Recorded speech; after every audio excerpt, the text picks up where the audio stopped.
this is Inside Story. I'm Kate from Genie, and today I'm very happy to be joined by the incredible Maren Montalbano. Maren stars in Spring Street, which is a brand new opera which will premiere on genie.com in July. So, hello, Maren. It's nice to meet you. How are you doing today? It is wonderful to be here, and I'm doing great. It's a hot day in New Jersey today, so trying to stay cool. So you're the mezzo soprano in Spring Street, and we're really excited about this project because it was actually composed by Pete Wyer, who is a great supporter of Genie. And is this the first time that you've worked with Pete? It is not the first time I've worked with Pete. I started, let's see, the first time I worked with him was over 10 years ago when he started working on his opera, which is now titled Gasho. At the time, I think it was called Numinous City, and he needed some recordings of different, like he layered my voice on in various different recordings. We met in a studio, and we just hit it off. So I've done several different projects for him throughout the years, and we've kept in contact. I was really, really pleased when he approached me to do the Spring Street Opera. So when he approached you to take part in this particular project, how did he describe the piece to you? Well, actually at the time, he did not see it as an opera. He saw it as a song cycle that was just going to be maybe 2 or 3 songs that was dedicated to the life of a friend of his. And I was, again, very touched that he thought of me, and I was very excited to be working on something that he had a lot of emotional investment in. So yeah, it was a definite easy yes for me, for sure. And if I'm right in thinking, you actually began your vocal career at the very young age of 7. So what was it that, as you kind of honed in on your skills, what made you choose opera over other genres of music?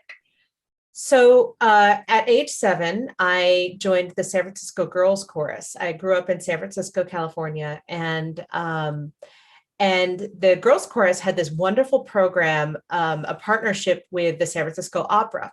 So the girls who were you had to be 5 feet tall or shorter in order to be in the children's chorus. Otherwise, you were blending in with the adults. And so I got to be in a whole bunch of operas at a very, very young age. Carmen, La Boheme, Werther, Cavalleria Rusticana. And so I was really I got to absorb a lot of these things, and I got to be on stage with these greats. And so it was, I think, just formed this wonderful feeling in my head. As I grew up, I really wanted to continue with the operatic field. And Spring Street was created and filmed in the midst of a global pandemic that we've been living in for the past year or so. So how strange has it been working remotely without actually meeting the rest of the cast and crew in person? It's strange. It's strange, but I have to say that it was actually kind of fun. It was fun to be able to know that I was working on something that other people were working on in their houses, and that I was probably having a lot of the same issues as they were, and we were all just kind of making it work. During the pandemic, I also created a one-woman show that I performed digitally. And so I was not a stranger to setting up my own cameras and setting up my own mics and all of that kind of stuff. And actually, to be honest, having that having to do that during the pandemic has given me a skill set that I didn't have before. So I'm really grateful for these opportunities to learn how to do all of this stuff for myself. And I can always, take it forward for sure. And on a similar note to that, aside from your music, you also offer coaching to help independent artists like yourself to promote their work and become more successful in their industry. And obviously you've just said about how the pandemic's led you to become more sort of self-sufficient, if you would. So where did this idea come from? Yeah, I mean, the pandemic made it very clear, but it's been happening for a while, that the industry is changing. There's a paradigm shift that's happening, and I think that the power is shifting from large institutions, big arts organizations, to the individual. So the democratization of the internet and platforms like Genie, to be honest, are on the rise. And I can see that there's an opportunity here for all artists to lift themselves up and lift each other up, instead of having to be in competition with one another for, one spot that, like an audition or that kind of thing. There's a very wide market out there, and we get to directly look at, see our audience directly and interact with them. And it's so fantastic. So as this paradigm shift has been happening, I've been watching, I've been noticing how it's changed my own career. And I realized that I had the opportunity to help other musicians take their careers to the next level, and really, gain visibility and not have to worry about the gatekeepers. So that's what fueled it. My mission is to uplift and amplify new and diverse works of art. And so when I work with artists who are maybe mid-level, just trying to really get to that next level, it fuels my soul. It's a lot of fun. So during the pandemic, I leaned into that, And in 2016, you actually self-produced your own album. So what was it that pushed you to take that step? And were you initially daunted by the idea? Yeah, I was definitely daunted. There were a bunch of different things that led to me making my own album. And, one of those things was this idea that I wanted to leave a legacy.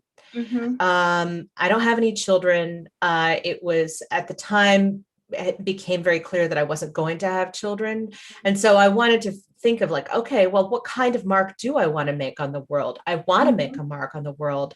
And so I thought, well, my art can be the way that I, my impression on everyone.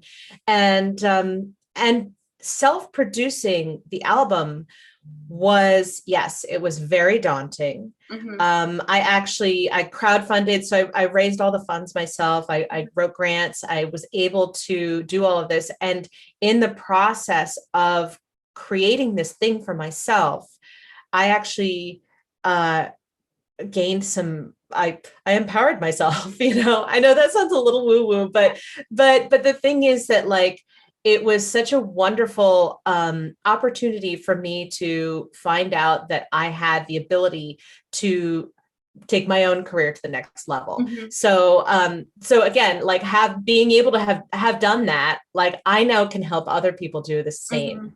It's great.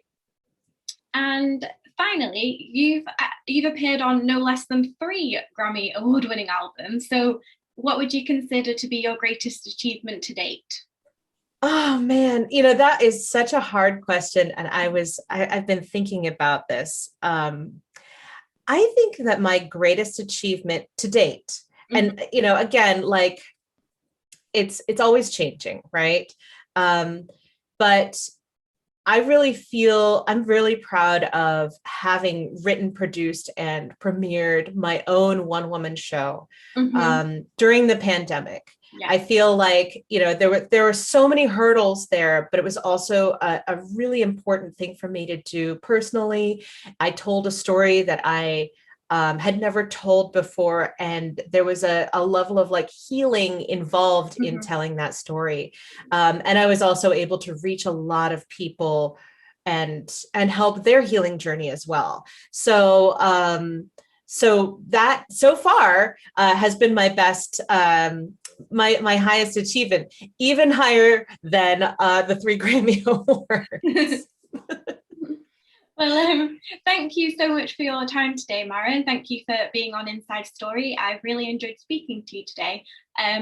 So, as I mentioned, Spring Street will be getting its exclusive premiere on Genie in July, and we can't wait to see it. We can't wait to see Maren. Thank you so much for your time today. Thank you very much. It's been fun.